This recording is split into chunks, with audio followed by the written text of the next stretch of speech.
You are now listening to Testimonies with Terry.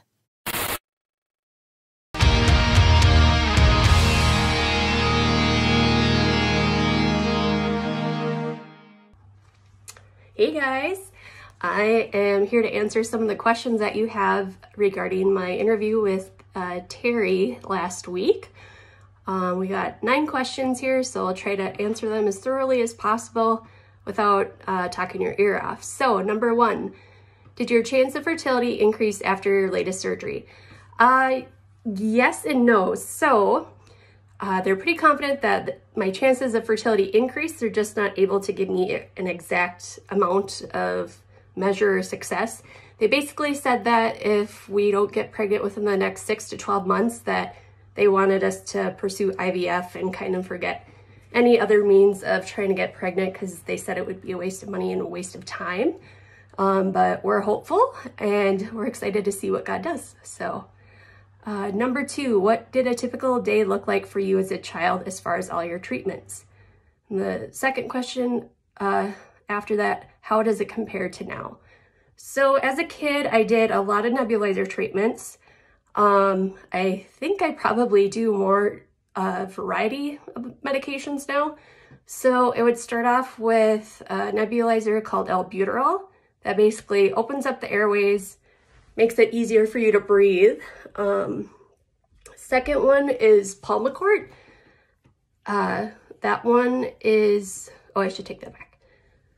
So I was only on albuterol, and then when I was 7 years old, a medication called Pulmozyme came out, and that was a big deal. It was kind of like the new miracle drug for cystic fibrosis, and basically it has enzymes that are able to break down the mucus and thin it out. So those were the 2 main treatments that I did as a kid. If I was really sick, I think they gave me some like oral steroids to help with inflammation in my chest. Fast forward a couple of years, they ended up coming out with another miracle med called tobramycin, and I called it Toby. And sorry, you can hear Blue screaming in the background for attention. So with the tobramycin medication, that basically helped ensure that I didn't have any any buildup of mucus and infection. So that would be like an antibiotic-based treatment. And looking ahead, sorry, a lot of different meds. Looking ahead, I ended up starting Pulmicort after one of my hospitalizations. That was an inhaled steroid to help with inflammation again. I also started another medication called hypertonic saline that basically thinned mucus again.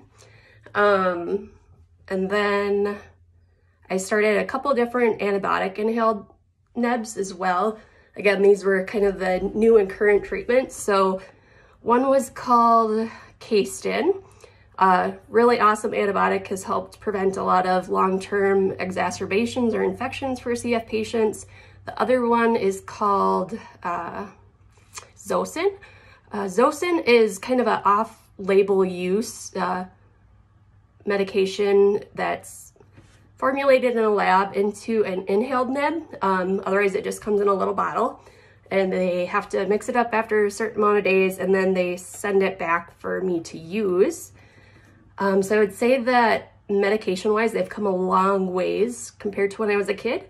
Same with the physiotherapy aspect of it. So physiotherapy is just like the mechanical use of trying to knock all that mucus out of my lungs as much as possible so that I'm able to cough it up and get it out so it doesn't cause an infection. First off, it was mainly in my mom's hands, actually. So she beat me because she loved me.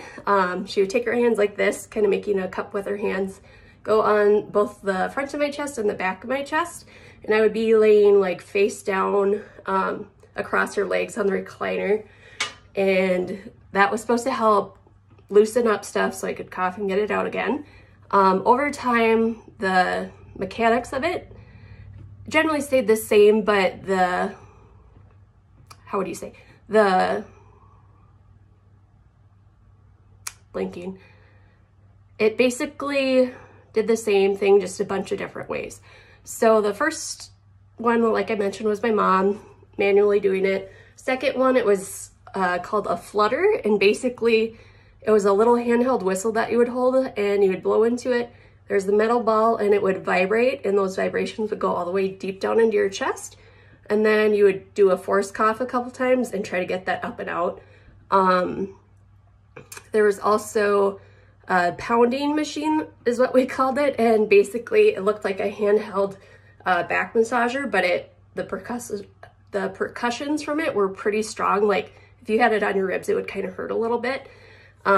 Same thing, just giving my mom's hands a break from having to do physiotherapy for me. And then I think I ended up getting my Hill-Rom vest when I was maybe 8th grade, I think. It's so hard to remember all this stuff, sorry.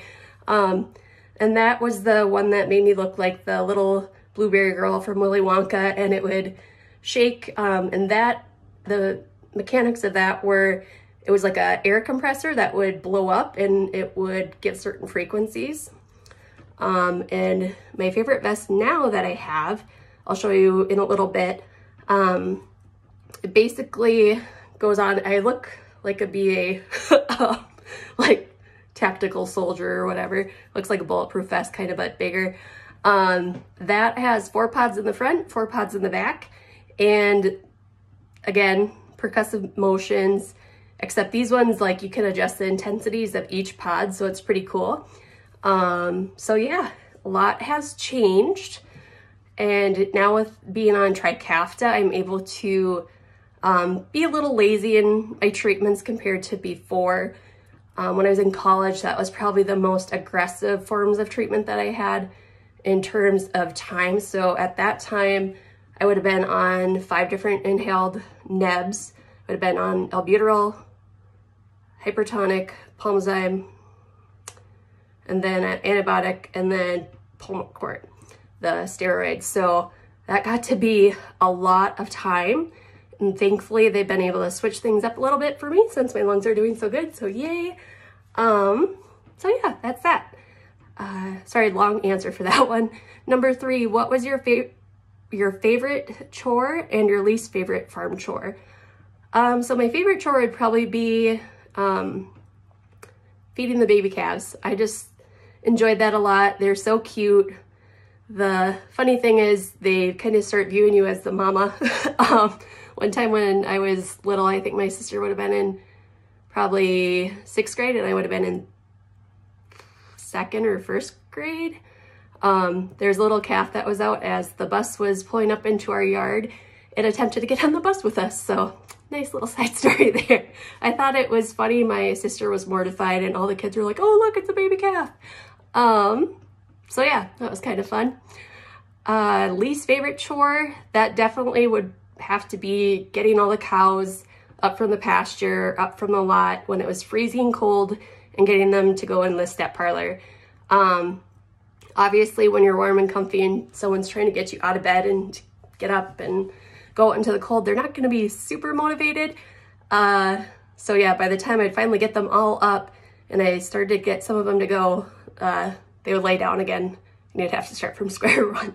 So that was not fun. Don't miss that. But overall, I loved growing up on a farm. Number 5, what does your vest do? Kind of answered that question a little earlier, so I don't think we need to go over that. Number 6, how is your sister Kayla doing in her CF journey? And does she have children?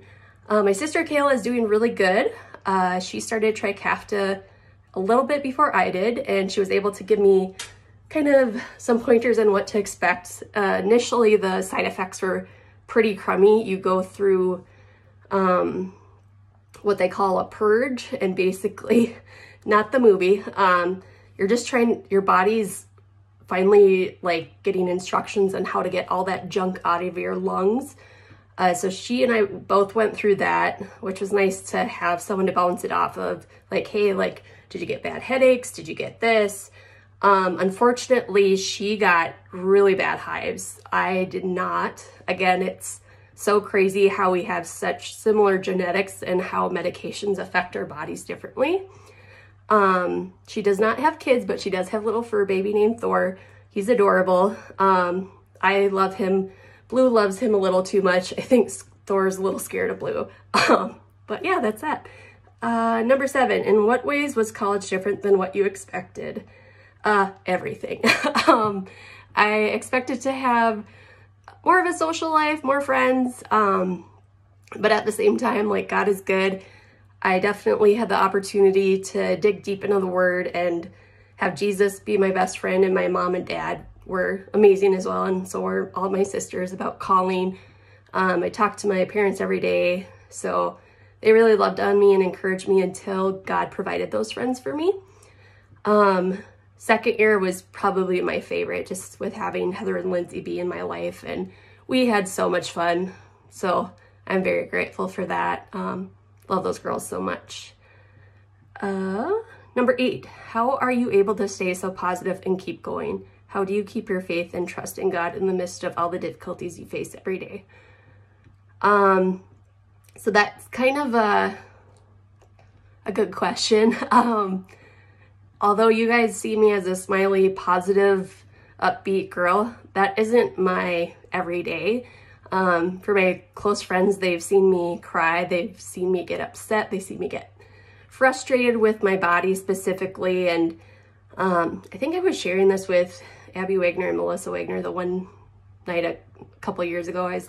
I was just so sick of being in survival mode, and again, guilt kind of crept in, and it's like, okay, like, I should be grateful and thankful that I have a medication that's helped my life significantly. But again, I was also dealing with endometriosis at the time too. So it was kind of like, okay, like, I finally overcame, like, you know, what is my whole life I've been dealing with, and now I get another thing thrown at me. So there definitely is ups and downs. I think the big thing is realizing that this is my temporary body, this is not my permanent body, and that in heaven, like, I'll receive a fully restored, fully healthy body. And in the meantime, like, God's taught me a lot throughout all my struggles. So yeah, gotta just remind myself of all the times that God has come through for me is a huge one. And knowing that he'll come through again in his own way. It's not my timing or my way, but his way is perfect. So just trusting in him that he's got me. Number 9 is the last question. What has been your biggest encouragement from God while going through your health journey? Again, just kind of reflecting on all the different times that God has come through for me, seeing the miracles that he's done in my sister's health as well has been really encouraging. Yeah, and probably the biggest one would be just blessing me with Terry. I don't know what I would do without him. He is my best friend. He is my prayer warrior. He has way more faith than I do. If you guys think I have a lot of faith, mine is so little compared to his. Yeah, he's just amazing and speaks life over me when on those crummy days I just am speaking word curses over myself. He's like, don't say that. Like, God's going to heal you and he's going to come through for you. Like, he's done in the past. He's not going to abandon you anymore. And he never has, and he never will. So yeah, I hope that you guys felt like I answered all your questions thoroughly, and thanks so much for listening. Talk to you soon.